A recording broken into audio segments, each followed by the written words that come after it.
Glória a Deus, amém? Louvamos teu nome, Senhor. Obrigado, obrigado, Jesus. Obrigado, Senhor. Muito bem, nesta manhã vamos dar continuidade àquilo que a gente vem falando, não é? A gente está falando sobre algumas recomendações, algumas orientações para o próximo ano, não é? De ano 2019. Amém, queridos? Eu aprendo com estas festas de final de ano que toda mãe, certo? Quando nós chegamos lá no Chile, minha mãe quer fazer as comidas lá, típicas do Chile, para que os filhos possam comer, porque aproximadamente um ano, não é? A gente fica longe da culinária local do Chile. E minha mãe fica muito triste quando a gente não come o que ela faz, por alguma razão. Mas quando ela faz um prato, e aí eu estou acostumado, mas os netos não estão, não é? Então aí o Paulo disse, avó, eu não gosto disso não. A Miriam disse, eu não gosto disso, aquilo também não. Aí a minha mãe murcha, não é? Um pouquinho. Já tem aprendido ela a lidar com essas coisas. Mas ela fica triste, eu percebo que ela fica triste. E é a mesma realidade quando, certo, um profeta, um pai da casa, se esforça por trazer uma orientação para você, não é? E parece que você não está nem aí, não é? Eu não sei se você tem percebido, nesta palavra eu coloquei hasta meu esboço lá no grupo. Eu não sei se você percebeu. Hasta minhas anotações que estão aqui agora estão no grupo. Não só o áudio, não é? Poderia desligar esse ventilador para mim, por favor? Ele faz muito barulho. Isso, que agradável. Se mude, pastora, tem outro aqui mais silencioso, esse tem silenciador, esse não. Então, queridos, eu insisto nisso, não é? Você precisa ter uma reação. Você precisa ter uma reação. E eu percebo em alguns momentos, e eu não estou nesses grupos, não é? E você me vai desculpar a minha franqueza, mas para qualquer baboseira, você faz um joia, você coloca um kkk, você coloca alguma coisa.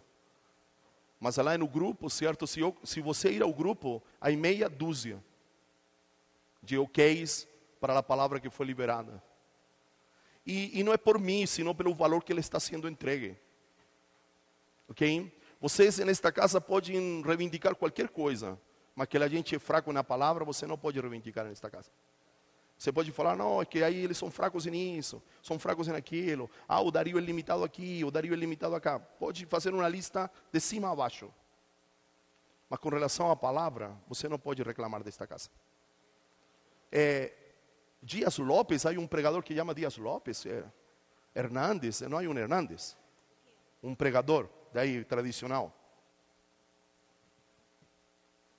Bom, mas um pregador tradicional, assim, mais ou menos aí do cunho do Nicodemos, ele disse algo que me chamou muito a atenção, usando isto.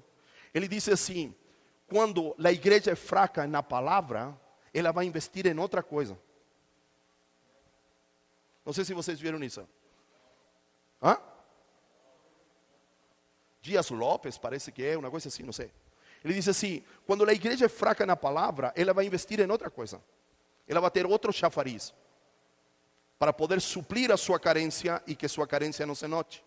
Ele disse assim outra coisa, é fácil distinguir uma igreja que não tem relação com a escritura. Ele disse assim, porque quando você lê o texto,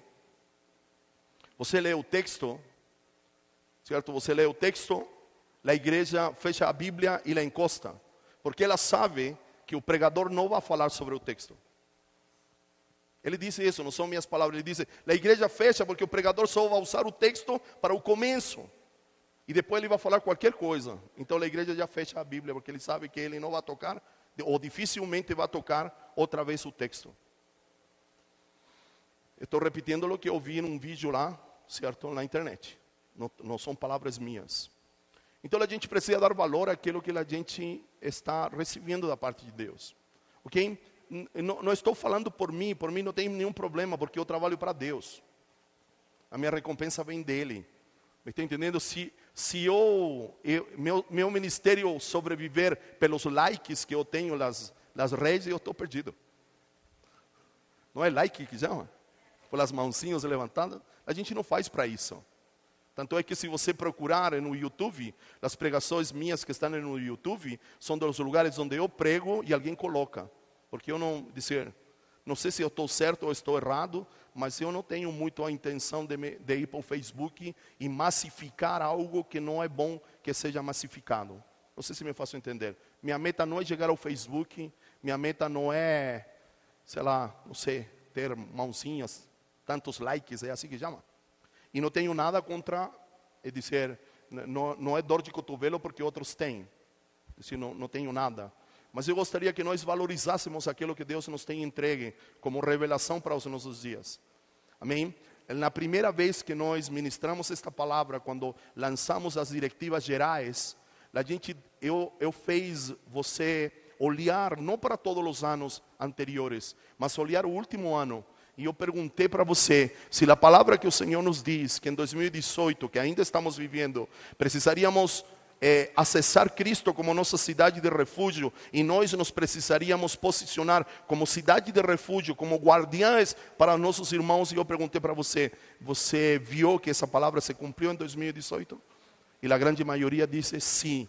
E eu vi como essa palavra nos avisou, nos alertou, e nós precisamos em alguns momentos determinados nos posicionar como cidade de refúgio, não é? Para cobrir a vida de nossos irmãos. E aí nós mencionamos, ainda o profeta Vitor estava conosco, e no final do ano passado, começo deste ano, o Asaf, certo, foi acometido de um mal súbito que ninguém sabia o que tinha, um menino convulsionou, lembram disso? Certo? E nós já, nos primeiros dias do ano, nós precisamos cobrir a família do Vitor em oração.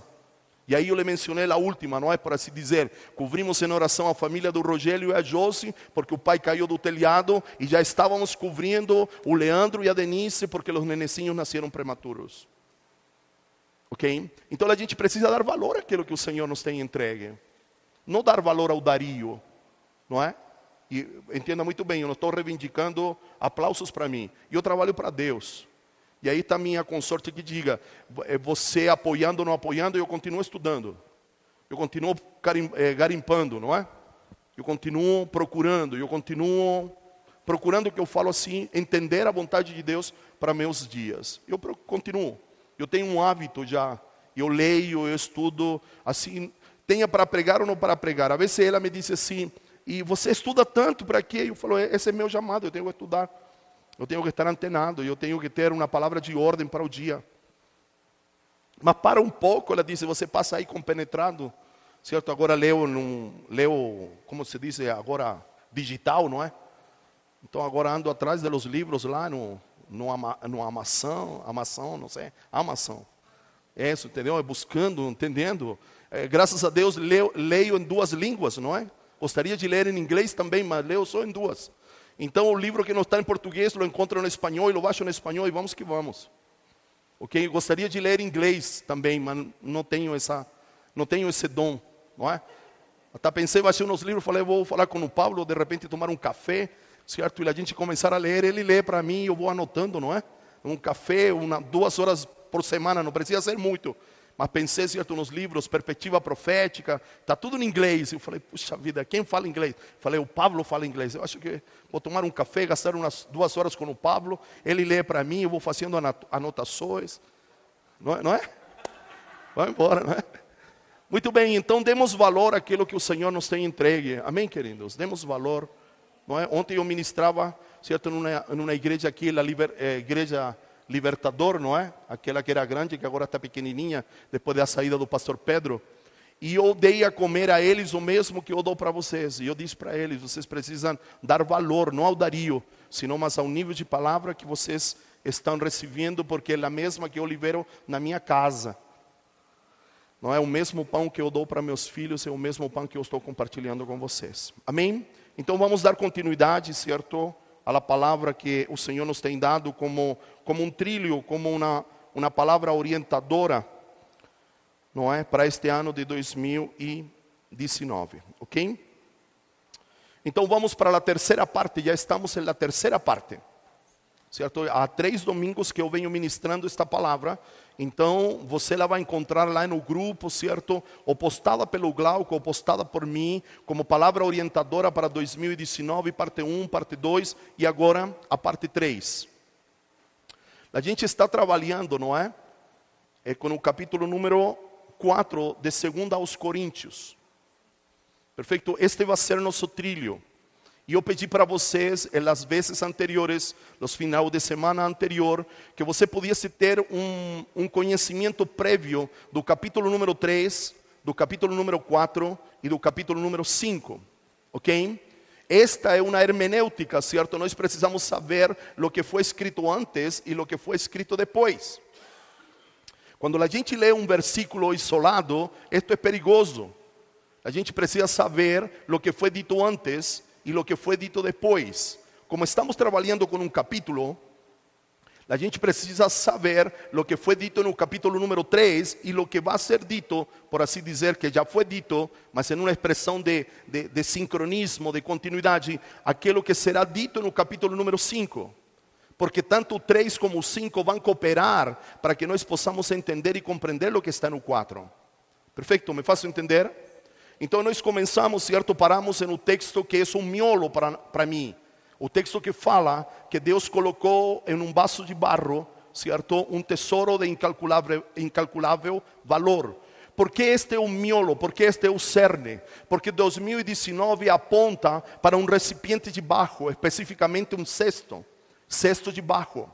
Ok? E barro aponta, o barro aponta para o homem. O homem foi criado do barro. Perfeito? Sim? Então aponta para um recipiente, todo recipiente, certo? Uma xícara, certo? Um copo de plástico, uma jarra como esta, ela foi projetada para poder conter alguma coisa. Perfeito? Ela não foi dizer, mesmo que seja para flor, um vaso de flor, ele foi projetado para conter alguma coisa. Um cesto, certo? Parecido a este que nós temos aqui, ele foi projetado, ele foi feito para conter alguma coisa, para colocar alguma coisa dentro, ok? Então, este cesto de barro, que não é este só como figura, aponta para o homem, para o indivíduo, para o ser humano, porque Adão foi criado do barro. Então, quando falamos de recipiente, quando falamos de vaso, estamos falando de nós, perfeito? E o texto me vai dizer que o Deus Pai colocou um grande tesouro neste vaso de barro chamado Cristo. Cristo, a imagem do Deus invisível, a expressão de Deus está não em todos os homens, mas ele está acessível a todos os homens. Então daqui surge a segunda linha, a segunda indicação. Nós como homens precisamos ter consciência daquilo que nos foi dado e nós precisamos tomar a decisão, porque 2019 será um ano de decisões, certo? Com base no quê? Que colocamos dentro? Não é? Porque se o recipiente foi feito, certo? O recipiente, o cesto, o copo, a jarra, ela foi feita com um propósito. Eu acho que isso está falhando, não é? É a caixa.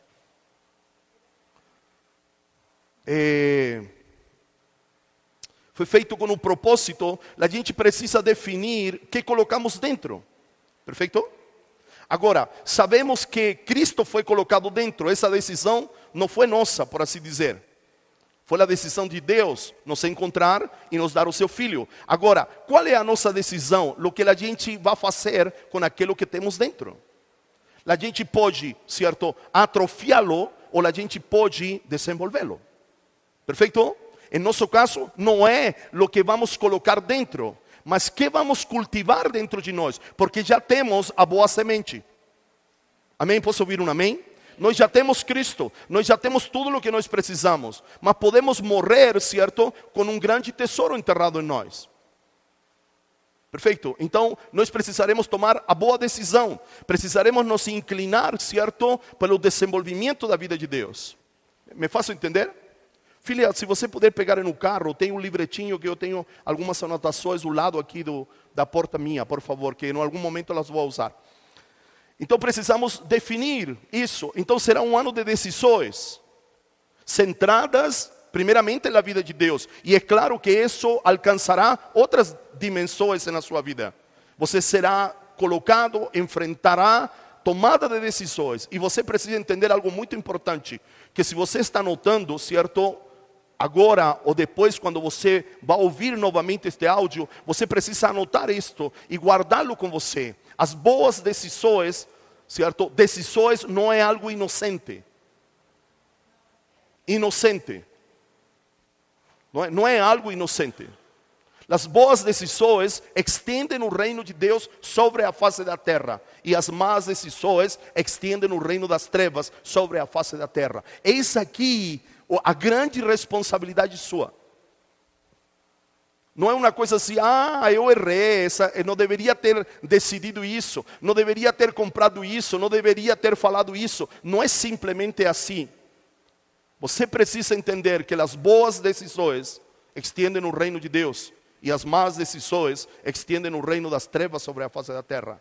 Agora, a pergunta que não quer calar é a seguinte: como eu sei que a decisão que eu estou tomando é uma boa decisão? Porque ela passou pelo crivo da vontade de Deus. Essa é a máxima. Não é porque você tomou uma decisão e se deu bem que é uma boa decisão. Eu não sei se você já experimentou isso. Muitas vezes eu tenho a oportunidade de aconselhar alguns filhos que vão mudar de emprego ou estão nessa mudança, e eles têm 2, 3 opções, e ele diz assim: nesta porta de trabalho, nesta oportunidade, o salário é melhor, os benefícios são melhores, tudo é melhor, mas vai te roubar de Deus. E aí outra opção que não é tão boa financeiramente, que não é tão boa em todo o que a empresa te oferece, mas ela vai te dar tempo para cuidar da tua casa e cuidar da tua espiritualidade. Está acompanhando ou não? Porque uma boa decisão não é necessariamente aquela que traz bons resultados para mim. Me faço entender? Uma boa decisão é aquela que passa pelo crivo da vontade de Deus, pela peneira de Deus. E eu disse quase um mês atrás, você precisa entender que para um homem maduro, certo? O que importa é o cumprimento da palavra de Deus na vida dele, mesmo que essa palavra não lhe traga benefícios.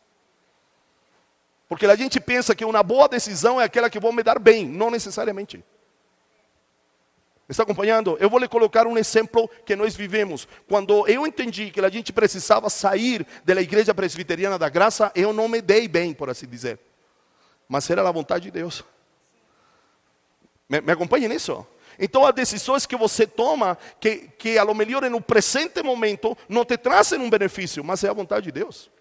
E a largo, a meio, longo prazo, você vai ver que essa decisão foi a mais acertada para a sua vida. Me faço entender? Então nós precisamos entender o que é uma boa decisão. Uma boa decisão é aquilo que passa pelo crivo de Deus. A que Deus chama bom? Aquilo que cumpre propósito. Isso é outra coisa que você precisa notar. Esse bom, esse adjetivo qualificativo, bom em los lábios de Deus, que significa? Quando Deus criou, certo? Está recriando a criação. Depois de cada dia concluído, ele disse: e viu Deus que era bom. Ele não se está referindo necessariamente à estética. Ele não se está referindo à árvore que ele desenhou. Ela ficou prontinha, bonitinha. O tronco marrão, as folhas verdes, os frutos alaranjados ou amarelados. Não, se está referindo que aquilo que ele criou vai cumprir o propósito para o qual ele o criou. Isso é bom para Deus. Não é aquilo que necessariamente me beneficia. Me faço entender? Na verdade, Deus fala que algo é bom quando beneficia para o qual Ele o criou. Um ventilador é bom quando ele ventila. Uma mangueira é boa quando ela faz circular a água desde tua torneira até onde está a plantinha, 3, 4 metros. Porque se ela está furada no meio ou a água não chega, o buraquinho do meio está interrompido, ela não cumpre propósito e ela não é boa. Me faço entender? Então a gente precisa entender, então será um ano de decisões, principalmente na vida espiritual, na vida emocional. Você precisará decidir em 2019 com quem come, com quem se aliancia, com quem caminha, com quem faz aliança. Me está acompanhando nisso? Você precisará definir, certo, coisas em seu espírito, precisará definir coisas na sua alma, e seu corpo precisará ser coerente a lo que foi decidido ou no espírito ou na alma. Você precisa entender que praticamente nada é inocente. Perfeito? Segunda coisa, e a decisão vai demandar sabedoria. Não é? E a sabedoria é Cristo. Se Cristo está pequeno em você, certamente você não terá elementos para tomar uma boa decisão. Você entrará em uma dimensão de insensatez. Entrará em uma dimensão de nécio. Entrará em uma dimensão de imaturo. Porque o livro de Provérbios escrito por Salomão aponta o maduro como o sábio e o imaturo como o tolo, como o insensato, o precipitado. Mas no Novo Testamento só fala de maduro e imaturo. Me faço entender? Então você precisará crescer em sabedoria, não em sabedoria humana, não em sabedoria intelectual, não em uma sabedoria que te dá os livros necessariamente, mas em uma sabedoria que provém de Deus, na medida que você e eu desenvolvemos Cristo, sabedoria de Deus em nossas vidas. O terceiro aspecto do próximo ano será que é um tempo de manifestar vida. Porque o número 9 aponta, certo, para as 40 semanas, o ciclo completo de uma mulher grávida que está a ponto de dar à luz. Está pronto de manifestar o que ela carrega, o que está em seu interior, aquilo que até o presente momento só foi visto por uma ultrassonografia, uma figura próxima da realidade. Será um ano que precisaremos manifestar Cristo. Onde? Em nossas decisões, em aquilo que cultivamos, em aquilo que desenvolvemos. Perfeito? Me faço entender? Então nós já tratamos, por assim dizer, de los primeiros 6 versículos do capítulo número 4 de 2 aos Coríntios. Eu não vou ler. Demos ênfase em que você precisará decidir em se tornar um ministro competente. Porque os primeiros versículos falam de um ministério. O apóstolo Paulo, vou voltar ao versículo número 1 para usar como introdução. Pelo que tendo este ministério, segundo a misericórdia que nos foi feita, não desfalecemos. Qual é a pergunta? Não é? Eu tenho aprendido muito, parece que na escola de fundamentos, o apóstolo Juan Ballesteri está com 12 anos, 12 dias, está ministrando 12 dias, um atrás do outro, e o tema dele é a hermenêutica das escrituras, não a hermenêutica teológica. Para quem não conhece o termo hermenêutica, hermenêutica é a ciência de interpretação. E ele tem falado, certo, hoje vai fechar, está ministrando agora e vai ministrar pela noite. E durante 12 dias, 14 sessões, ele tem falado sobre hermenêutica das escrituras. E ele tem falado coisas que eu já sei e tem me ensinado outras que eu não sei. Então aqui quando ele diz assim, pelo que tendo este ministério, a hermenêutica da escritura chama sua atenção para você perguntar, que ministério? Você me está acompanhando ou não? Quando você lê assim, pelo que tendo este ministério, você precisa se perguntar, quando lê a escritura, quando lê a Bíblia, a que ministério se está referindo o apóstolo Paulo?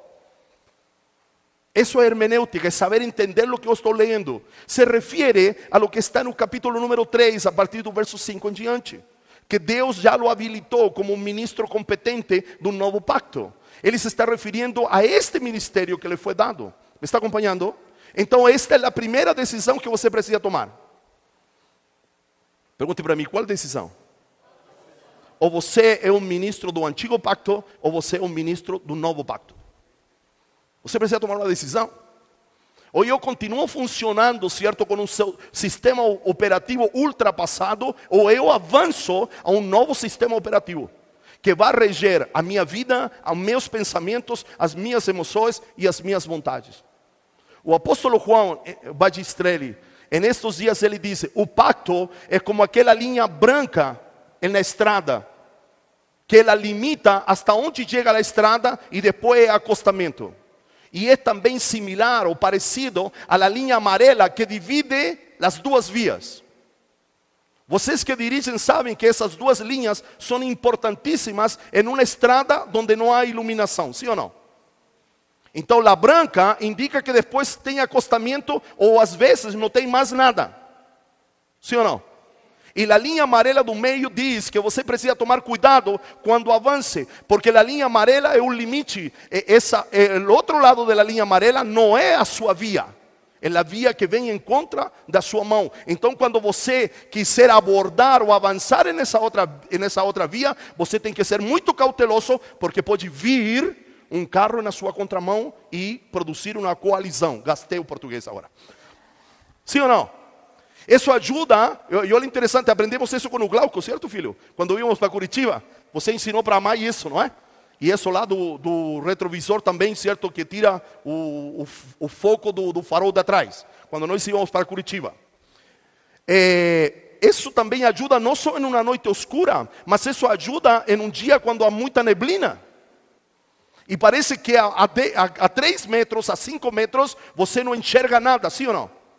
Então você vai se guiando, não é? Então você se guia por um lado, não é? Aqui com o rabo do olho, eu não dirijo, mas eu imagino, não é? Certo? Você vai colado ou se mantém, certo, próximo à linha que marca o limite da estrada, e você também precisa tomar cuidado de não ultrapassar a linha amarela. Isso é um pacto. Um pacto limita até onde você vai. Um pacto limita, certo, em que você crê, como você se move. Isso é um pacto, de uma maneira pedagógica, de uma maneira didática. Me está entendendo? Então, o que quer dizer ministro do antigo pacto? De repente você anda num traçado que não é o traçado oficial. Você já viu que quando marcam novamente a estrada e de repente, certo, la marcam diferente e você tem como uma confusão? Diz, não, mas termina ou não termina? É amarela ou é branca? Sim ou não? Então, el não ter claro em que pacto estamos, em que lugar estamos situados, nos produz esse desconforto. Então, a primeira decisão, no capítulo número 4, é: você precisa se tornar aquilo que você já é. Ou seja, um ministro competente de um novo pacto. E qual é a principal característica de um ministro competente? Pergunte para mim, qual é a principal característica? Conhecer o pacto. O Jonas não pode dizer para mim que ele é competente em Windows, sei lá, 2000, se ele não conhece o Windows. Então, se sou ministro da versão espanhol, resgatamos a expressão competente de um novo pacto, eu preciso conhecer o pacto no qual estou inserido. A modo de informação, o novo pacto começa com Cristo na cruz. Então, você precisa definir de que lado você está. Na música do rebanhão. De que lado você quer ficar? Ou você fica antes da cruz, ou você vive depois da cruz? Você precisa definir. Você precisa decidir. Está entendendo? Você precisa definir aonde você está. Porque você será avaliado, pesado pela sua definição. Se você quer ser um crente, por assim dizer, de antes da cruz, viva conforme a tudo lo de antes da cruz. Porque você vai ser pesado por isso. Agora, se você decide avançar e viver depois da cruz, você vai ser avaliado, medido, mensurado, certo? Sei lá, sopesado, conforme ao pacto. Me faço entender ou não? Esta é a primeira decisão. Versículo número 7. Versículo número 7 vai dizer: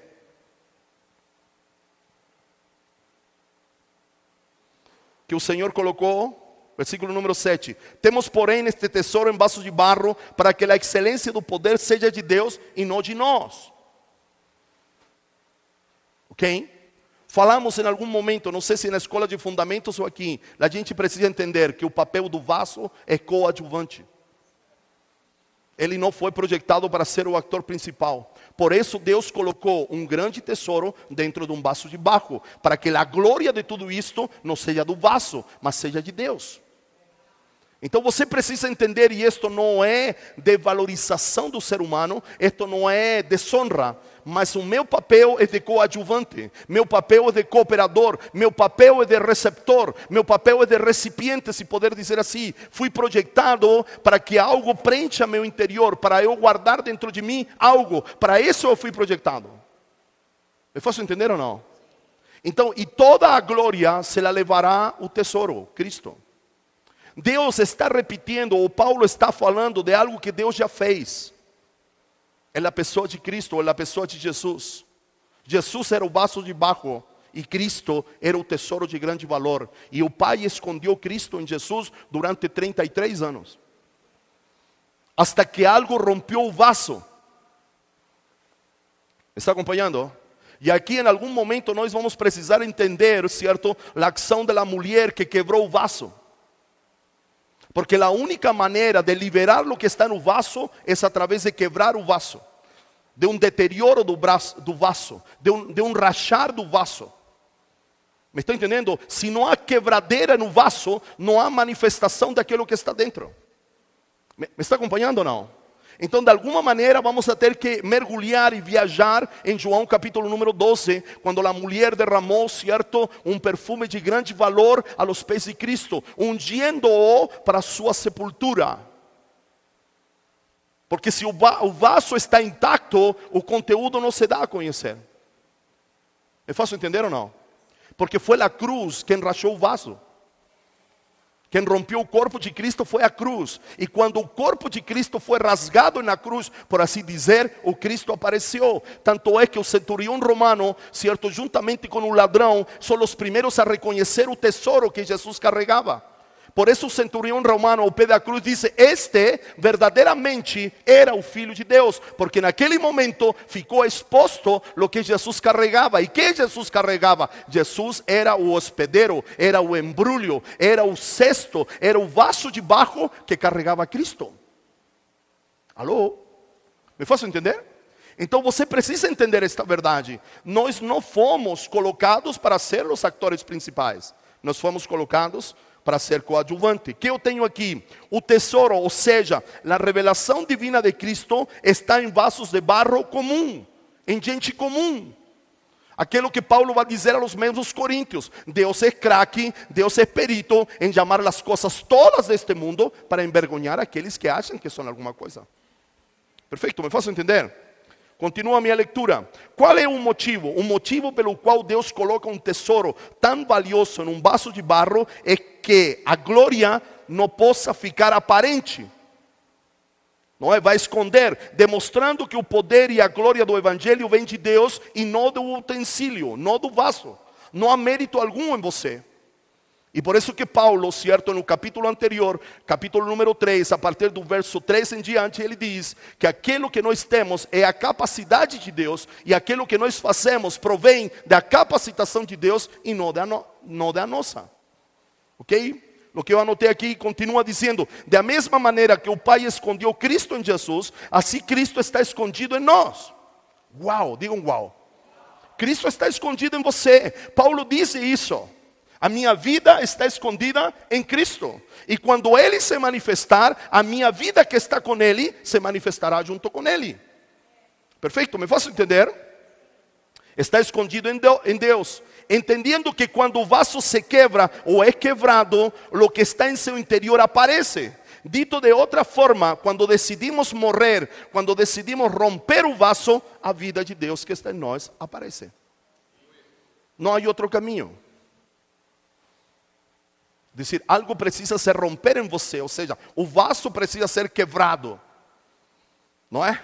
Jeremias capítulo número 18. Vá à casa do oleiro e vê como o oleiro forma o vaso. E ele vai ver se tem alguma coisa, ele vai voltar a fazer de novo. Ok? Há uma palavra, certo, que a gente precisa entender, que está em Jeremias, parece que 48:12. O Senhor disse: aparecerão transportadores. Gente que tirará o que vocês têm e lo colocará em outro odre, vai dizer isso. Isso aponta para etapas, de gentes que nos tiram de uma etapa e nos colocam em outra etapa. Ou seja, por quê? Porque o odre vai se ampliando. Assim como o vinho passa de recipiente em recipiente para ele alcançar maturidade ou maturação, assim nós precisamos passar de etapa em etapa. Agora, para sair de uma etapa, o odre anterior precisa se romper ou precisa se alargar. Me faço entender ou não?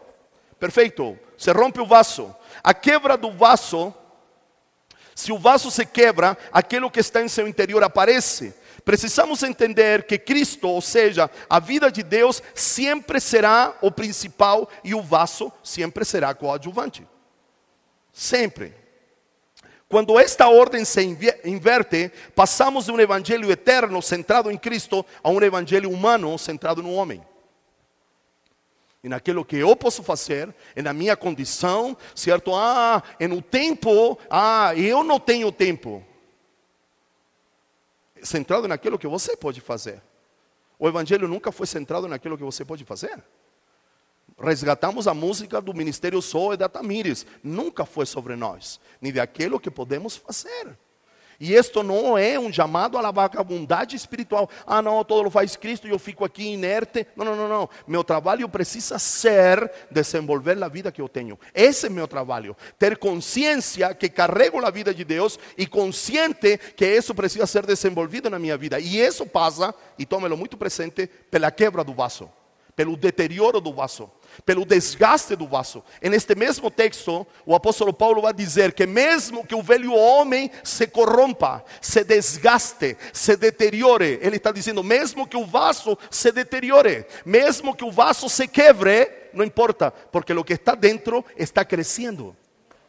Ele vai dizer, porque não importa o homem exterior, importa o que está dentro, importa o interior, e este se renova todos os dias. Ele está usando um antônimo para dizer que se o vaso se quebra, o vaso por fora se deteriora, não lhe dê atenção ao deterioro do vaso, porque o importante é o que está acontecendo por dentro. Enquanto o vaso se deteriora, o homem interior se renova todos os dias.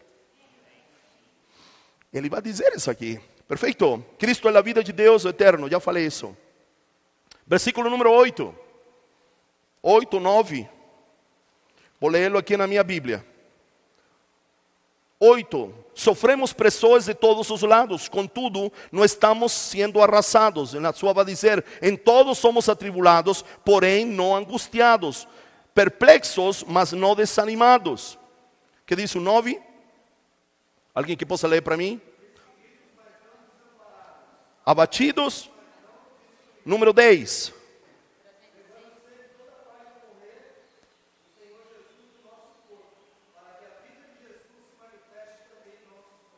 Número 11 vou ler eu. Porque nós que vivemos somos sempre entregues à morte por causa de Jesus, para que também a vida de Jesus se manifeste em nós. Ok? Como já abordamos este tema em uma ação multiplicadora, como precisamos olhar para o versículo 7, 8, 9, 10 e 11, com base em 2 Coríntios, capítulo 7, verso 5, por favor. 2 Coríntios, capítulo 7, verso 5.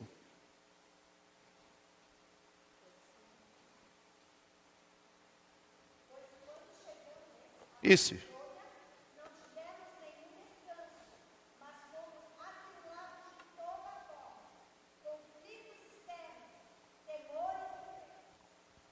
Esta é a dinâmica. Como entendo o que Paulo vai dizer? Atribulados, mas não angustiados. Como vou entender isso? Com base neste versículo. Há coisas que acontecem fora e há coisas que acontecem dentro. Há coisas que acontecem fora que não podem alcançar o meu interior. Ou seja, as coisas externas não podem tocar em meu homem interior. Perfeito? Por isso ele diz, lutas por fora, temores por dentro. Isso quer dizer que uma luta externa pode se transformar em medo ou em temor. Quando? Quando ele alcança teu interior. Você está aqui ou não? Uma coisa é enfrentar uma situação externa. Outra coisa é quando essa situação alcança teu interior. Sim ou não?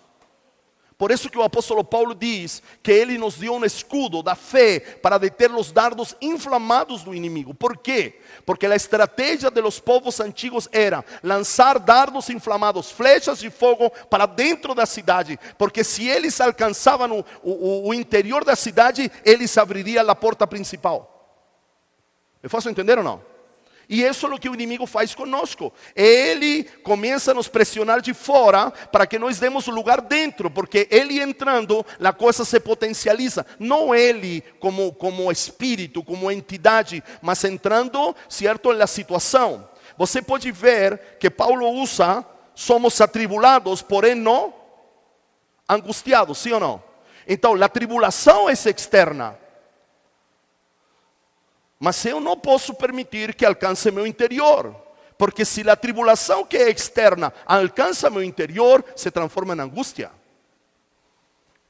¿Me está entendendo? E aqui, antes já de me mover às outras 3 colocações, ou 2 colocações, esta precisa ser sua definição, esta precisa ser sua decisão em Deus. Eu posso passar tribulações por fora, mas eu não vou permitir, em plena consciência e alinhado com Deus, que essa tribulação alcance meu interior. Porque se ela alcançar meu interior, deixará de ser tribulação para se transformar em angústia. Essa é a decisão que você precisa tomar. É igual que a porta. Por que você tem uma porta de entrada, um portão de entrada? Porque você é quem seleciona, por assim dizer, quem entra ou quem entra na sua casa e quem não entra ou quem não entra na sua casa. Sim ou não? Lembra aquele comercial, parece da Pernambucana, no inverno, quando batia na porta? E a moça perguntava uma coisa assim: quem é? Ela falava: é o inverno, é o frio. Não é assim? Tirei essa do fundo do baú, não é? Você era pequeno, você tinha cabelo ainda, não é? Não é? Então o frio tocava na porta, ou o inverno, sei lá. E a pessoa perguntava: quem é? O inverno, me deixa entrar. E parece que ela dizia: não vou deixar entrar, não sei. Mas você determina quem entra. Quem, como uma pessoa, e o que entra. Então, querido, tribulações todos nós passamos. Sim ou não? Ninguém está livre de tribulações, de problemas, de dificuldades. Mas se eu preciso me posicionar de uma maneira em que isso que é externo não alcance meu interior. Porque se alcança meu interior, toma uma proporção maior. Você precisa entender que há coisas externas e há coisas internas. Esta vida não é de coisas externas. Esta vida é do interior, é de dentro para fora. Então eu preciso proteger meu interior. Por isso que Paulo diz: mesmo que o homem natural se corrompa, mesmo que o homem natural esteja doente, mesmo que o homem natural esteja, sei lá, não sei, sentindo alguma coisa, eu não vou permitir que esse sentimento, que essa emoção, que essa tribulação alcance meu interior, porque eu preciso resguardar aquilo que tem maior valor dentro de mim. Eu faço entender ou não? Muito bem. Observe o que significa atribulados. Atribulados no grego é uma expressão idêntica, certo, a lo que nós falamos em Coríntios 7. Neste trecho, Paulo nos revela a sua luta. Esta é uma luta.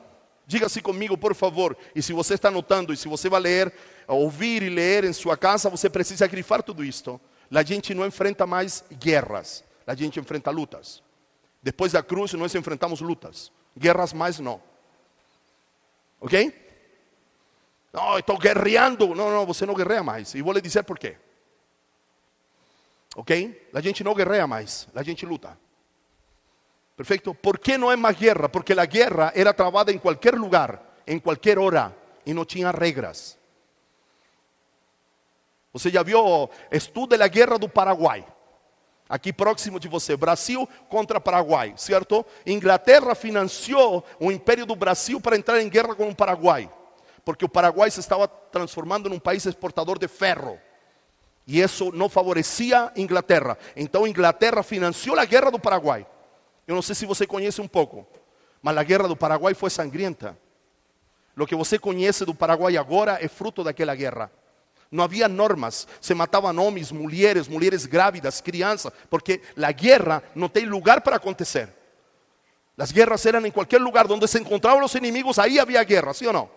Não havia normas, não havia um lugar determinado. Porém, a luta tem lugar determinado, horário determinado e tem regras determinadas. Depois da cruz, a gente não guerreia mais, porque Jesus venceu a guerra, venceu a batalha. Agora nós lutamos, porque essa luta tem normas, tem tempo e tem regras. É como o UFC. É assim que chama. Aonde é? Em Las Vegas, não é? Quantos? 3 rounds de 5 minutos ou 5 rounds de 3 minutos, sim ou não? Existem normas. Não pode bater aqui, não pode bater aqui, não pode bater. Sim ou não? Então nós enfrentamos uma luta, não uma guerra. O inimigo não pode vir com o que ele quer. Há coisas estabelecidas sobre nós. Isso foi estabelecido a partir de Cristo Jesus. Ok? Lembramos que depois da cruz não enfrentamos batalhas ou guerras, enfrentamos lutas. Já falei. Retomando o texto, entretanto, Paulo não está angustiado. O que significa a palavra angustiado? En griego significa lugar estreito. Lugar estreito.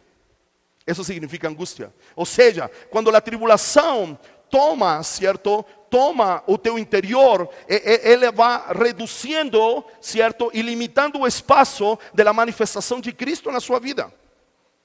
Então, qual é a principal característica da angústia? Limitar espaço. Você sentir prisioneiro em seu interior.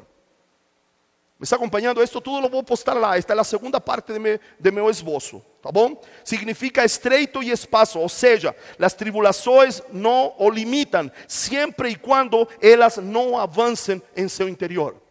Paulo está dizendo, eu enfrento a tribulação. Eu não deixo que ela me limite. Eu não deixo que ela me reduza a um espaço limitado. Por quê? Porque eu não permito que ela alcance meu interior e se transforme em uma angústia. ¿Me faz entender ou não?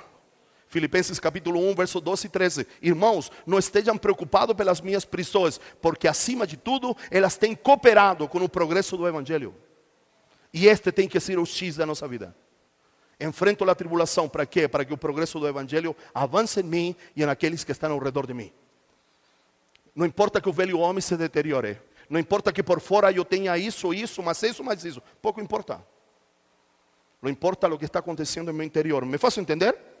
Segundo, ele diz, perplexos. Deriva-se de dois vocábulos gregos, no e caminho. Logo, alguém que fica perplexo, ele fica perplexo quando não encontra saída. Que diz o versículo que fala de perplexos? Olha, perplexos, mas não desanimados. Ele não permite que a circunstância lo limite a avançar. Ele sempre sabe por onde prosseguir. Ele sempre sabe o caminho. Por quê? Porque perplexo significa no caminho. Não sei qual é o caminho. Não sei que decisão tomar. Não. Pablo sabe. Em meio à neblina, ele reconhece as linhas de fora e as linhas de dentro. Mas não desesperados. Desesperados por quê? Ai meu Deus, não sei o que fazer. Não sei. Eu quero que você faça uma reflexão. Você já passou uma noite tratando de solucionar um problema? Você já tratou se descabelando? Se era econômico, você sacava contas e dizia, não, se a gente faz isso, se a gente pede um préstamo aqui, você já passou uma noite? Já, não é? Solucionou alguma coisa? Não. E você percebeu que depois de 2, 3 dias ou de um mês, a coisa se solucionou sozinha? E no começo do matrimônio, eu e a Cris e eu, passávamos por uma gangorra financeira porque eu não tinha, certo, um trabalho estável. E havia noites que a Cris dizia, amor, o que nós vamos fazer? E ela passava a noite de insônia. Não sei se orando, aí é com ela. Mas eu virava para meu canto e eu dormia. E na metade da noite que ela estava atribulada, sei lá, ou preocupada, ela me acordava e dizia, amor, como você consegue dormir? E eu dizia para ela, porque eu não consigo solucionar. Então, quando eu não consigo solucionar, eu não vou gastar neurônios. Até o dia de hoje eu sou assim. Eu dormo em cima, não sei como chama, do largueiro da cama, não é? Daquele pauzinho. A minha cama é boxe, não tem mais pauzinho, mas eu dormo aí. Eu me viro para o canto e eu dormo sempre no limite. A Cris disse para mim, amor, vem mais para cá porque você vai cair. Eu aprendi a dormir aí no limite. No fio da navalha. Mas eu durmo, Wagner. Eu durmo, eu ronco, eu não sonho, e se sonho não me lembro, não sou um homem de me lembrar daquilo que sonho, raramente. Me está entendendo? Por muitos, eu sou tido como um folgado. Porque eu não me esquento a cabeça, e eu não me preocupo, e eu não me descabelo. E diz, cara, mas você deveria... Não, cara, eu tenho o sono do justo.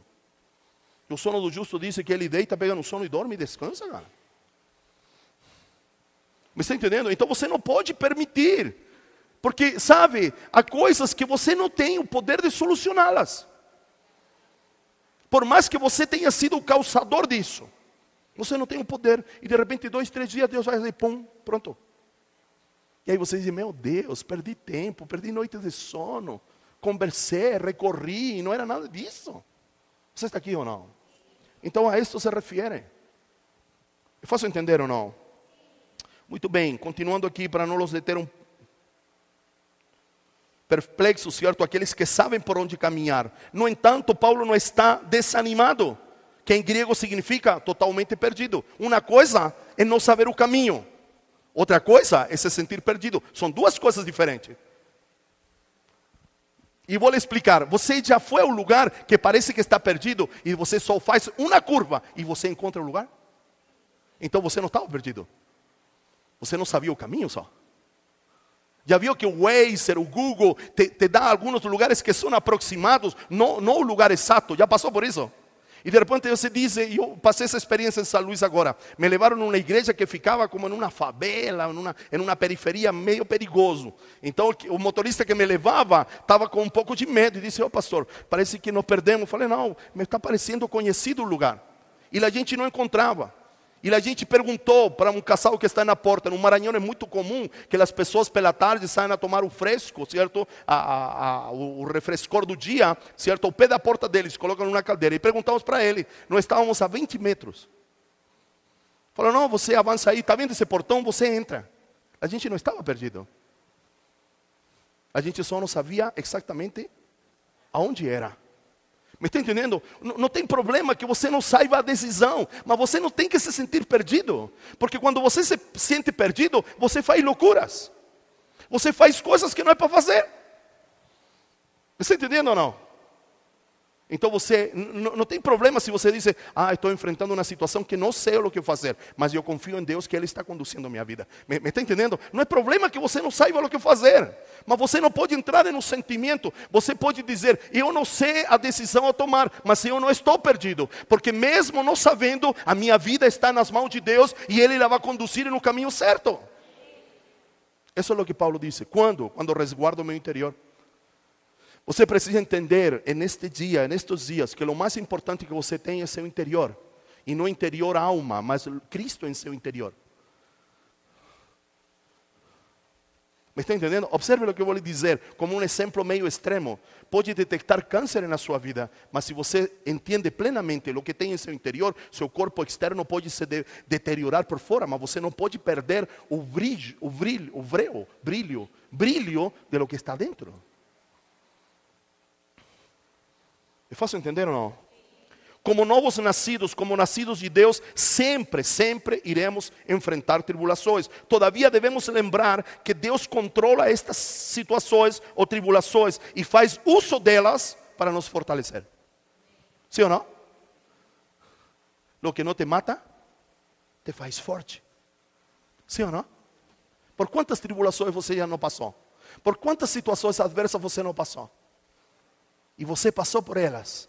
Você pode separar agora o dia 31 de dezembro de 2019 e olhar não muito longe para 2010 e fazer uma retrospectiva da sua vida. E você vai ver por quantas coisas você passou. Quantas situações você superou.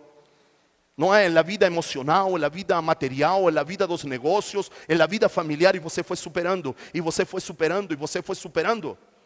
E você pode se lembrar que quando você estava vivendo plenamente essa situação, você achava que não iria sair dessa situação.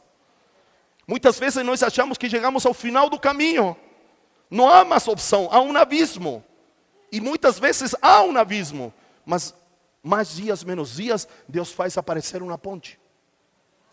Não é? Como o Indiana Jones lá em busca do cálice perdido. Ou ele manda, sei lá, um pássaro e te pega, certo, de uma maneira espiritual e te leva do outro lado. Ou ele arruma, certo, como chama isso que jogam no rio? Uma tirolesa e você vai para o outro lado. De repente você olha e há uma tirolesa do seu lado. E você diz, meu Deus, nunca pulei, nunca me subi numa tirolesa. Mas é a provisão de Deus para a sua vida. E você fecha os olhos, se agarra da tirolesa e vai embora, sim ou não? Sabendo, muitas vezes nem sabendo, mas crendo que o que te espera do outro lado é melhor que o que você está deixando deste outro lado.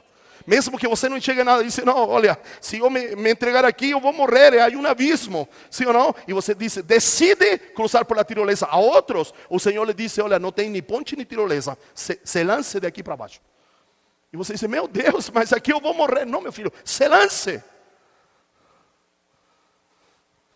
E você decide acreditar na voz de Deus e você se lança. não é? E você é recebido, sei lá, pela copa de uma árvore que parece um colchão de penas, certo? E aquilo que parecia, aquela música que cantava o Danilo na presbiteriana, aquilo que parecia ser a minha morte. Não, você lembra, não é? Ele mudou a minha sorte. Algo assim decía a música, não é, Thelma? E ele ainda fazia assim.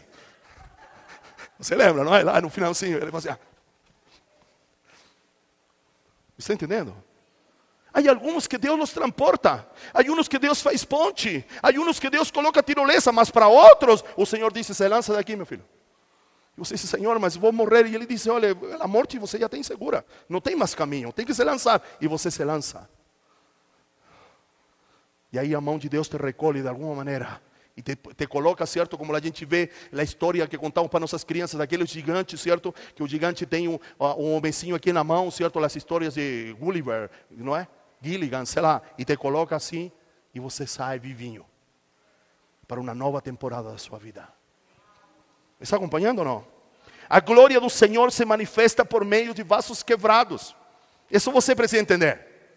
Se não se quebra o vaso, não há manifestação de glória. Então abra seu olho. Ele vai usar as provas, ele vai usar as tribulações para rachar o vaso.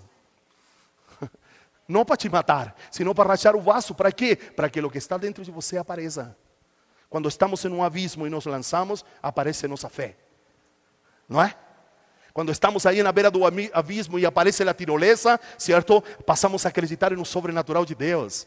Por quê? Porque o vaso está sendo rachado. Não é? Você, como é o filme Guardiões da Galáxia, não é? Não, já viu Guardiões da Galáxia? Não tem umas pérolas, umas pedras de poder que são guardadas em um cofrinho? E quando o cofrinho se abre, os guardiões do universo, não sei como se chama, Guardiões da Galáxia, na medida que vai abrindo o cofre, os raios da luz daquela pedra poderosa, lilás, verde, sim ou não? E que quer o grandão assim, parecido ao Pitch? Mas ele parece o Darlan, não parece? É a cara do Darlan, cara. Aquele grandão lá, da última de los Vengadores, sim ou não? O Thanos. O Thanos. Que quer o Thanos? As pedras. Ele não quer o cofre. Sim ou não? E observe aqui. Assista filme dessa maneira. Os Vengadores estão prontos a dar a sua vida para que o Thanos não pegue as pedras. Thanos. Pensei que era Thanos, porque ele produz dano, não é? Achei fantástico, mas não é Thanos. Me está entendendo? Los Vingadores, cara. Los Vingadores estão prontos a dar a sua vida. Sim ou não? E nós? Nós somos os Vingadores. Não é? Querido, olha, veja o Hulk. E sienta-se o Hulk. Hulk, o homem verde. Sim ou não? Senta-se, por quê? Porque ele, quando ele é normal. Mas quando ele dá lugar a lo que tem dentro, cara, se transforma em um homem forte. Não é um monstro, mas em um homem forte. Não provoca ele. Diga você para as pessoas, não me provoca, cara, não para xingar ele, senão porque eu vou manifestar o homem forte que está dentro de mim, cara. Sim ou não? Porque o carinha lá, quando ele não está, certo, não manifesta o homem verde, é uma pessoa normal, é um bobão, dá opiniões fora do lugar. Sim ou não? Não acerta uma. Mas quando ele dá lugar, entenda-lo bem, não que Deus é um monstro, mas tem a ideia de um homem forte. Deus é o homem forte dentro de você. Então diga para as tribulações, não me provoca, hein? Porque aqui por fora eu posso fazer bobinho, posso fazer isso, mas eu carrego um homem forte dentro de mim. Eu vou ficar verde. É uma ilustração para que você possa entender. Números capítulo número 13, no final, certo? Os espias que foram a Jericó dizem, nossos inimigos nos viram como gafanhotos e nós também nos sentimos como gafanhotos. Isso quer dizer que a seus olhos você determina quem você é. E o inimigo te vê como você se vê. Se você se vê uma barata, o inimigo vai colocar um pé e você vai te matar, cara. Mas se você se vê, por assim dizer, um homem poderoso em Deus, você enfrenta qualquer parada, cara. Isso é o que Paulo está dizendo. Tome a decisão de não se guiar pelo homem externo, mas por aquilo que vocês carregam. Porque a glória de Deus se manifesta por meio de vasos quebrantados, em pessoas que suportam a dificuldade, confiando no poder de Deus.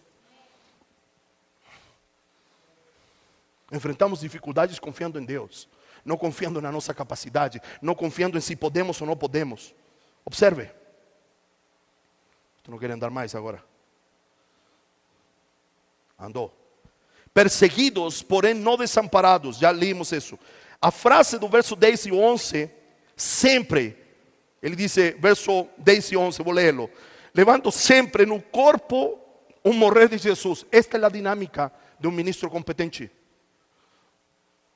Paulo não só expõe a sua vida espiritual, mas principalmente a sua vida física.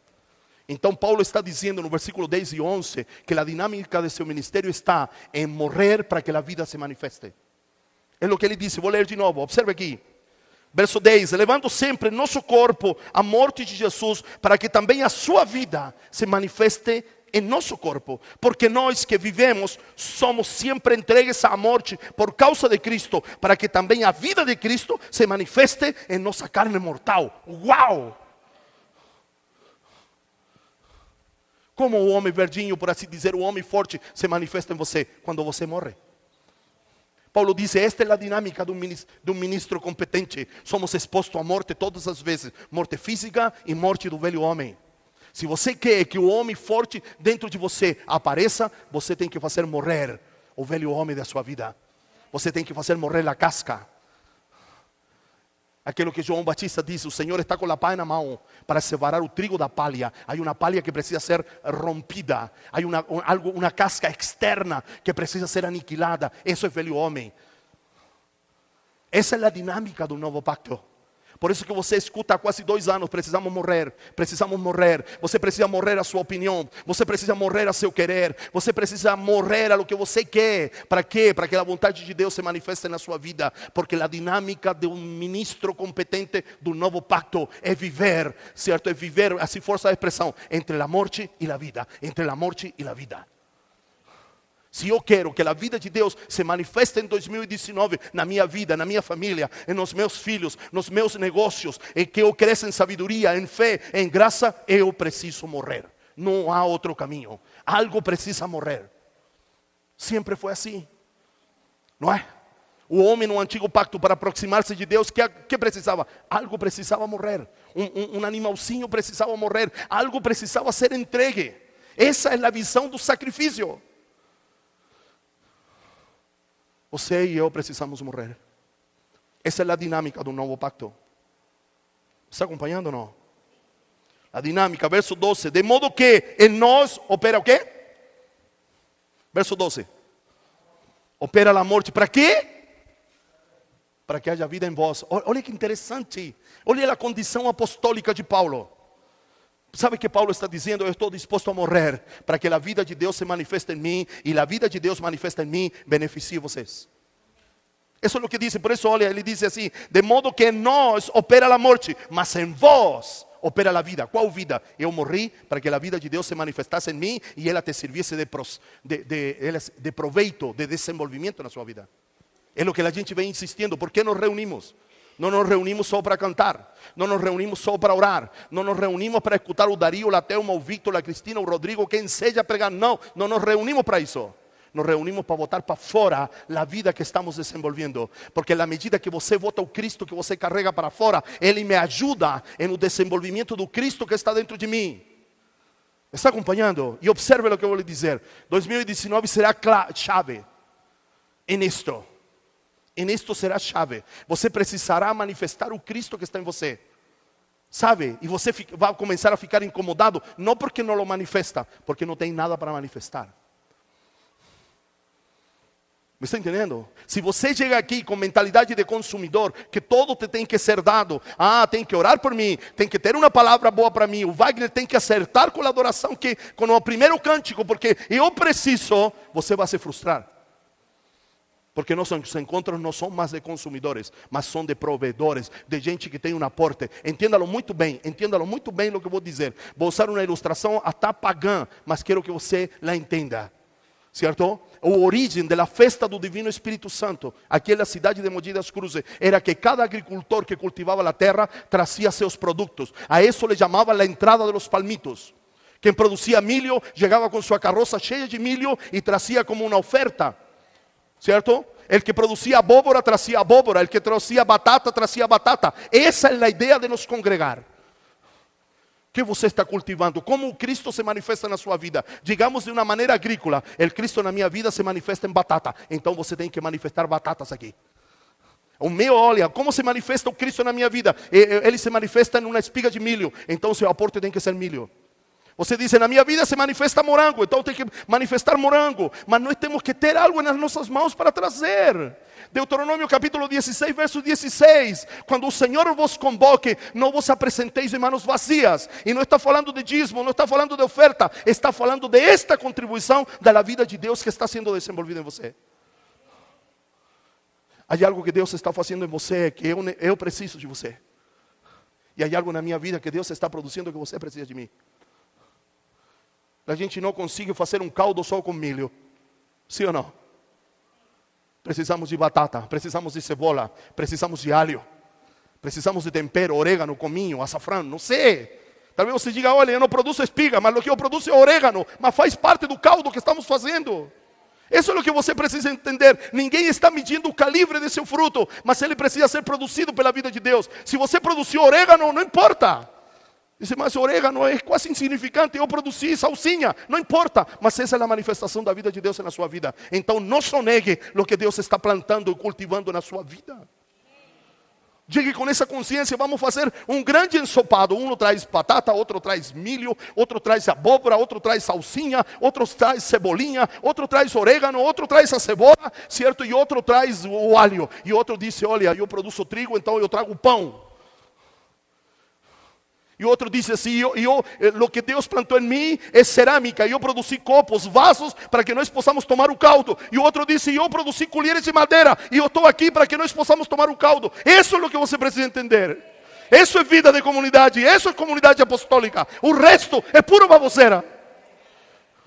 Quando nos reunimos, estamos reunidos para cada um aportar. Seja pouquinho, seja muito, seja colher, seja copo, seja o que seja. Mas você precisa participar. Porque Deus está produzindo algo em você. Eu me nego a acreditar que Deus não produz nada em você. Que a vida de Deus não se desenvolve em você. Não. Mas sabe, a gente mede um fruto pelo tamanho. E não é por tamanho, querido. Eu estou aqui, eu prego, eu estudo, querido, porque é o que me foi encomendado a mim. Mas eu não sou melhor que você. Se você é alguém que ajuda no ornamento desta casa e você coloca as cadeiras, sua responsabilidade é igual à minha. O fruto pode ser diferente, mas de vital importância, assim como eu prego, que você arrume as cadeiras, cara. Porque aqui não tem ninguém melhor nem pior, cara. Mas cada um entrega seu aporte. Eu estudo, eu prego, eu tenho essa habilidade, é a habilidade que Deus me deu. Beleza, esse é o meu aporte ao corpo. Mas eu não canto. Então eu preciso, por assim dizer, do Wagner, do Glauco, do Pablo, do Ricardo, de todos os que cantam. Eu preciso, porque eu não consigo fazer um ensopado sozinho. Querido, talvez de um ensopado, o elemento mais importante na nossa cabeça seja a carne ou frango. Mas com puro frango não se faz um ensopado. Sim ou não? Se você meter um peito de frango em um caldo e não colocar nada, fica uma água ruim. Se você não colocar um pouco de sal, não serve de nada o caldo. Sim ou não? Mas a canja fica muito mais gostosa se tem uma cebolinha, se tem um alho, se tem um orégano, se tem, sei lá, uma salsinha picada em cima. Sim ou não, queridos? Se tem uma torradinha, certo, de um pão amanhecido. Eu estou dando elementos daquilo figurativo, daquilo que nós precisamos aportar. Querido, não é que não seja pouco importante, me está entendendo? Mas Deus nos pede mais que dinheiro. Mais que dízimo, mais que oferta, mais que... Me está entendendo? Isso é importante, precisamos fazer e continuar fazendo. E quem não o faz está errando, está pecando, está longe, está ultrapassado da linha. Mas não nos podemos limitar só a isso. Me está entendendo? Só trazer uma oferta, um dízimo, uma primícia é limitador para as nossas vidas. Há muito mais em você. Há muito mais em você. Me está acompanhando ou não? Em nossa vida, caso Paulo não estivesse disposto a colocar a sua vida em risco para levar o evangelho aos coríntios, os coríntios não tinham ouvido falar de Cristo, nem crido nele, nem recebido a vida dele. Por isso que eu preciso morrer todos os dias. Estamos morrendo aqui um pouco, a cada vez estamos pingando. A morte se está manifestando em suor para nós aqui, estes dias de manhã muito quente, sim ou não? Mas estamos aqui. O calor que passamos não se compara ao prego que traspassou a mão de Cristo, cara. Não se compara. Me está entendendo? Então em nós se manifesta a morte. Para quê? Para que em outros se manifeste a vida. Em outras palavras, uns precisam renunciar para que a vida se manifeste em outros. Me está entendendo? Sempre haverá, entenda-lo bem, não em sacrifício, mas sempre haverá alguém que aporta mais, alguém que tem mais responsabilidade que os outros. Todo pai de família, se tem filhos pequenos, teus filhos te amam, teus filhos te honram, mas na hora que a coisa aperta, você é o responsável. Você não vai ir a cobrar de seu filho, filho, você não está fazendo nada para que o papai possa resolver este problema, não, porque a responsabilidade é sua. Sim ou não? Em uma família todos se amam, estão todos unidos, mas as responsabilidades são diferenciadas de um para o outro. Digo que vá bem lá, filho, vá com Deus. Está acompanhando? Versículo número 12. Versículo número 13, estou terminando. Paulo disse que eu falo umas 10 vezes que estou terminando. Ontem foi, pai, você fala umas 7 vezes que está terminando, pai, e você não termina. E eu falo, o filho que o Senhor me deu. Até tu, Brutus.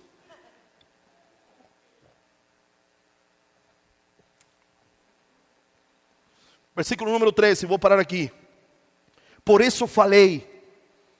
Versículo número 13. Tendo, porém, o mesmo espírito de fé, como está escrito, eu criei. Por isso é que eu falei. Este lance de crer. E crer, não crer ao Leo, não crer religiosamente. Mas ele está falando, porque tem uma tal confiança e tal convicção, isso me leva a falar. E Paulo está dizendo, não falo à toa. Minha fala é fruto de convicção. É fruto de algo que eu creio. É o resgate de uma expressão de João que nós precisamos resgatar nestes dias. Aquilo que temos visto e ouvido, isto anunciamos. Aqui não estamos para encher lorota, querido. Não estou aqui para te contar uma história boa, que te vai ir bem. Querido, olha, ao homem natural le vai ir mal. Me está entendendo? A única chance que você tem que te vá bem é que você desenvolva o santo que está dentro de você, o justo que está dentro de você. É a expressão do profeta: digam ao justo que ele irá bem, não aos justos. A expressão justo não está no plural, está no singular. Isso significa que na medida que o Leandro desenvolve o justo, e quem é o justo? O Cristo que está dentro dele, certamente ele irá bem. Mas se não há desenvolvimento do justo que está dentro, não há garantias que me irá bem. Não é digam a los justos. Você pode procurar lá na concordância. O profeta não disse, digam a los justos que les irá bem. Não. Dizem, digam ao justo que lhe irá bem. Então, quando repetimos esta declaração do profeta, le estamos falando ao Cristo justo que está dentro de você. Que se você o desenvolve, você o faz crescer, certamente te irá bem. Não por sua capacidade, mas pelo desenvolvimento do Cristo que está dentro de você. Tendo, porém, o mesmo espírito de fé, a mesma convicção, como está escrito, está citando o Salmo 116, verso 10. Está escrito, eu criei, por isso eu falei. Também nós cremos e por isso também falamos. Querido, eu creio nesta palavra. Eu creio nesta palavra. E aquilo que você observe, eu não gosto disso, mas você pode olhar a minha vida, cara. Pode olhar a minha vida. A seus olhos eu posso ter um monte de erros e eu os tenho. E eu não os nego e não os oculto. Está entendendo? Você pode um monte de coisas falar a meu respeito. Mas eu vivo essa palavra. Eu vivo essa palavra. Eu a vivo de maneira integral. Eu respiro essa palavra. Eu respiro essa palavra. Vou cumprir 30 anos aqui no Brasil. E eu cheguei a esta nação com um saco de dormir e uma mochila nas costas. Me está entendendo? Você já me ouviu muitas vezes dizer que eu sou um que não era para dar certo, mas deu certo. Sim ou não? Me está entendendo? E não estou lhe falando de coisas materiais, porque coisas materiais não tenho muitas. Moro em uma casa de aluguel, certo? Talvez o mais valioso material que eu tenha é meu carro, falando de valor. Mas eu não tenho muitas coisas. Sim ou não? Sim. Eu tenho um cachorrinho vira-lata, não tenho um cachorro de raça. Sim ou não? Que é a preciosa, e a gente ama ela como que se fosse um cachorro de raça. A gente não tem, e nada contra com quem tem. Beleza? Não estou xingando ninguém, porque você tem que... Não estou falando isso. Mas ministerialmente, como homem de Deus, cara, eu dei uma volta não só de 180 graus. Me está entendendo? Não sei se você entende isso. Nos últimos anos, o Senhor me tem feito sentar à mesa de homens que influenciam a nação. Me está entendendo? Eu vou lhe contar algo nesta manhã, só para que você entenda aonde chega a nossa esfera de ação. Meu pai, o apóstolo Paulo, pertence ao Conselho Apostólico Brasileiro. Você sabe disso, não é? O Conselho Apostólico Brasileiro, no mês de novembro, abriu, certo? Porque eles eram um grupo muito fechado. E eles decidiram, para o avanço do Conselho, abrir para outros ministros que têm interferência na nação para caminhar com eles. Meu pai convidou 3 nomes da Casa Apostólica. Porque cada membro do Conselho Apostólico Brasileiro precisava indicar, como mínimo, 3 pessoas. E nessas 3 pessoas estava seu pai espiritual. E eu disse para ele que não. Sabe por quê? Eu disse para ele que não. Primeiro porque não me encontrava pronto, não no sentido de não ser uma voz profética para a nação, mas não me encontrava pronto para enfrentar aquela galera, porque aquela galera é difícil. Disse não para ele. E segundo, porque não tenho os recursos para estar viajando de 3 a 4 vezes por ano a Brasília, porque os encontros são em Brasília. E disse para ele, le estou dizendo não agora, porque não quero me comprometer a algo que não consiga cumprir. Me está entendendo? Quero que entenda isso. Certo? Vocês vieram em setembro deste ano, me encontrei com Michael Shea. Sim ou não? Com um cara que foi um ícone na profecia brasileira. Me sentei com ele e com Fábio Souza na mesma mesa. Comemos na mesma mesa. Me está acompanhando? Estes dias, certo? Não faz um mês. Certo? Jackson Aquino, o profeta do Mevan, me ligou. E ele disse, Dario, eu preciso lhe conhecer. Eu tenho ouvido muito de você. E eu preciso lhe conhecer. E eu estou lhe convidando para você participar de uma conferência profética aqui no Mevan de Itajaí. Me está entendendo? Por que lhe estou dizendo isso? Não lhe estou dizendo para que você fique com a boca aberta. Me está entendendo? Lhe estou dando um exemplo de como é possível alguém que acredite naquilo que Deus está falando. Me está entendendo? Porque você sabe, nem cartão de apresentação eu tenho. Certo? Não é uma coisa assim, não, olha, eu sou um pregador, me convida. Nem site eu tenho. Me está entendendo? E nada contra. Me está entendendo? Então todas as conexões que surgem porque Deus é bom. Me está entendendo? E não porque eu sou o cara. Porque o profético e o apostólico que se manifesta na minha vida é porque eu estou desenvolvendo o Cristo na minha vida. Porque o profético e o apostólico que se manifesta em mim é o Cristo profético e o Cristo apostólico que eu carrego. Em mim não há mérito nenhum. E quando eu parar de desenvolver, a coisa estagna e a coisa para. Me está entendendo? Então eu quero lhe dar um exemplo. Paulo diz, não é? Porque a gente criou, a gente está falando. Eu creio nesta palavra. Eu tenho visto como ela se tem tornado realidade na minha vida. Eu tenho visto como a família Lara tem influenciado este desenvolvimento de vida na minha vida. Eu agradeço, certo, ao apóstolo Gustavo, ao Johnny, que esteve aqui. O Johnny foi uma prova de que nós estamos caminhando no caminho certo. Sabe por quê? Porque a gente não fala só do outro. O outro vem para casa para ver o que nós estamos fazendo com aquilo que ele nos tem instruído. O Johnny veio como um espia, no bom sentido, está entendendo? E todas as vezes que chegava nessa porta, ele dizia assim, pastor, boa convocatória. É dizer, nossa pastor, tem bastante gente com você, dizia ele assim. E eu falei, não, mas não é toda a minha gente aqui, não, mas você, ele falou para mim, você tem poder de convocatória, pastor? De convocatória, você convoca e o povo vem. Me está entendendo? Ele disse sentado na minha mesa, pastor, eu gostei da conferência, mas eu acredito que eu só vim por você. Porque há algo que está sendo gerado entre eu e você. Le estou mostrando isso porque estamos acreditando nisso. Não para que você saia lá e coloque, meu pai foi convocado para o conselho apostólico, o Mevan já mudaria. Não é para isso, não estou nem aí com isso. Só le estou mostrando que aquilo que estamos pregando, estamos crendo e estamos avançando. Estamos avançando. Estamos avançando. Estamos avançando. E estamos avançando. Somos uma pequena casa, beleza, mas somos soldados de elite. Me está entendendo? Desses soldados, assista Lágrimas do Sol. Já assistiu Lágrimas do Sol? Assista-lo de novo. E cada vez que eu assisto esse filme, estes dias passou de novo, eu choro lá. Eu me vejo lá, o cara lá, dizendo, não vai ficar ninguém para trás. Mesmo morto, a gente lo carrega, mas nós vamos tirar esta gente de aqui. E nós vamos chegar. E se há que dar a vida, vamos dar. Quando ele reúne lá com os soldados na beira do rio, ele diz: não, a gente errou, sim, errou, mas estamos com o Senhor, vamos até o final, dê o que dê, se vamos morrer, que morramos, se vamos viver, que vivamos. Assiste lá. Com o Bruce Willis, sim ou não? Magrelo, careca, certo? O soldado lá, certo? Assiste, é velho, mas assiste.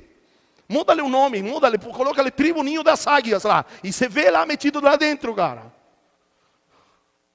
Me está entendendo? E isso não é para orgulho. Ah, não, somos soldados. Não, isso não é para orgulho. Isso é para valorizar o que Deus está entregando nas nossas mãos.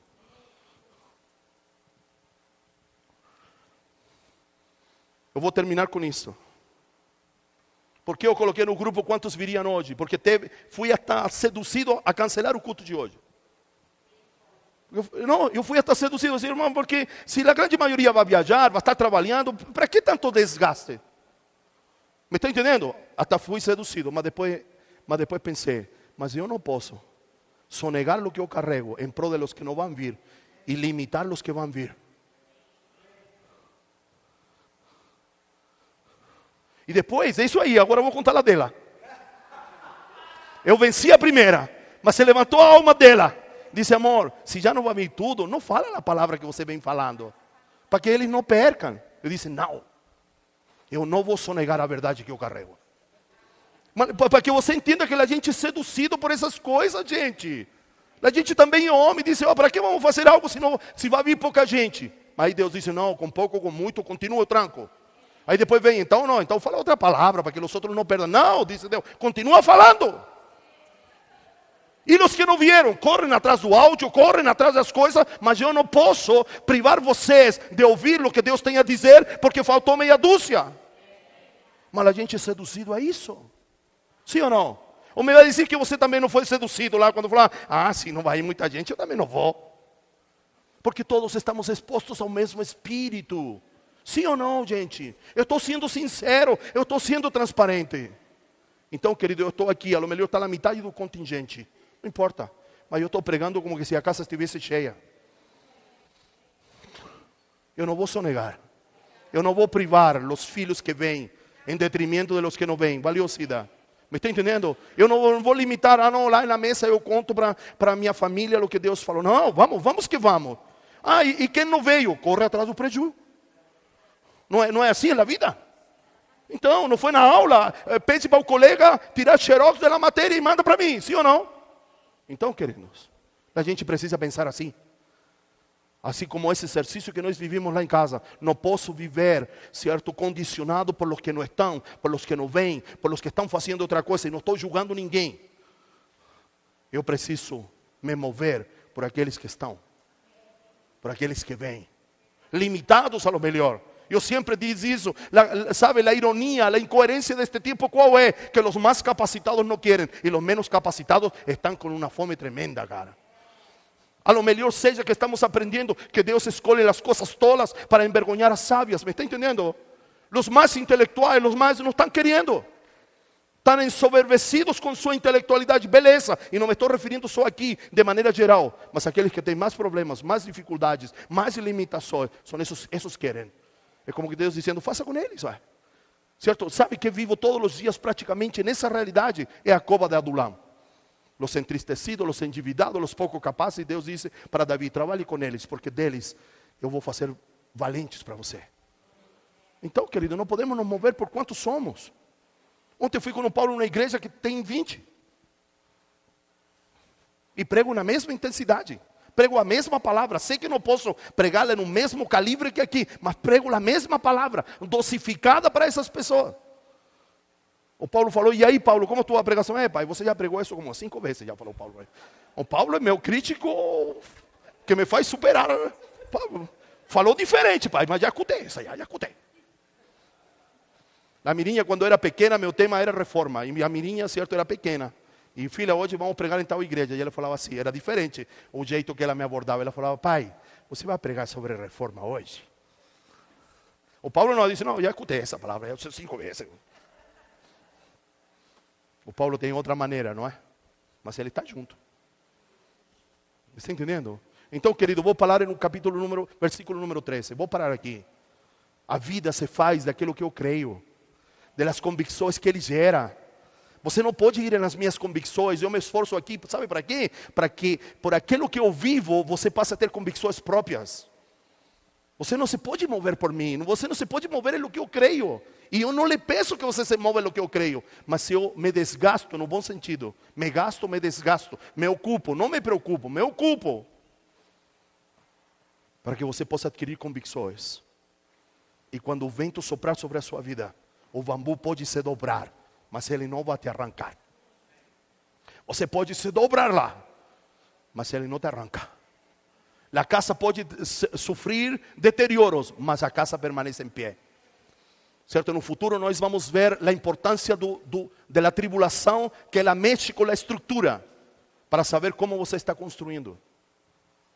O furacão vem sobre uma casa e quando ele passa, ele revela a janela que não estava bem parafusada.